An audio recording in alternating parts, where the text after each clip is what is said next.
ನಮಸ್ಕಾರ ಸ್ನೇಹಿತರೆ. ರಾಜ್ಯದ ರೈತರಿಗಾಗಿ ಸರ್ಕಾರದಿಂದ ಒಂದು ಬಂಪರ್ ಗಿಫ್ಟ್ ಇದೆ.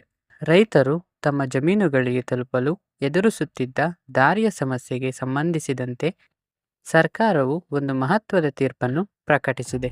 ಈ ಹೊಸ ನಿಯಮದ ಸಂಪೂರ್ಣ ವಿವರಗಳನ್ನು ತಿಳಿಯಲು ನಮ್ಮ ಈ ವಿಡಿಯೋವನ್ನು ಕೊನೆವರೆಗೂ ನೋಡಿ. ಈ ಹಿಂದೆ ಹೊಲದ ದಾರಿಯ ವಿಷಯವಾಗಿ ರೈತರ ಮಧ್ಯೆ ಏನಾದರೂ ಜಗಳ ಸಂಭವಿಸಿದರೆ ಅದನ್ನು ಬಗೆಹರಿಸಲು ಸಿವಿಲ್ ನ್ಯಾಯಾಲಯದ ಮೊರೆ ಹೋಗಬೇಕಿತ್ತು. ಇಂತಹ ಪ್ರಕರಣಗಳು ಕೋರ್ಟ್ನಲ್ಲಿ ಇತ್ಯರ್ಥವಾಗಲು ಬಹಳಷ್ಟು ಸಮಯ ಕಾಯಬೇಕಾಗಿತ್ತು. ಆದರೆ ಈಗ 1964ರ ಕರ್ನಾಟಕ ಭೂ ಕಂದಾಯ ಕಾಯ್ದೆಯ ಪ್ರಕಾರ ತಿದ್ದುಪಡಿ ತರುವ ಮೂಲಕ ಇಂತಹ ವಿವಾದಗಳನ್ನು ಸ್ಥಳೀಯವಾಗಿಯೇ ಇತ್ಯರ್ಥಪಡಿಸಲು ಸರ್ಕಾರವು ತಹಸೀಲ್ದಾರರಿಗೆ ಸಂಪೂರ್ಣ ಅಧಿಕಾರವನ್ನು ನೀಡಿದೆ.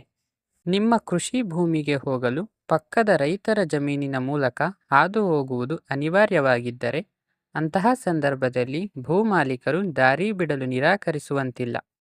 ಹಾಗಾಗಿ ದಾರಿಯ ವಿಚಾರದಲ್ಲಿ ನಿಮಗೆ ತೊಂದರೆಯಾದಾಗ ತಹಸೀಲ್ದಾರ್ ಕಚೇರಿಗೆ ಹೋಗಿ ನೀವು ಅರ್ಜಿಯನ್ನು ಸಲ್ಲಿಸಬಹುದು.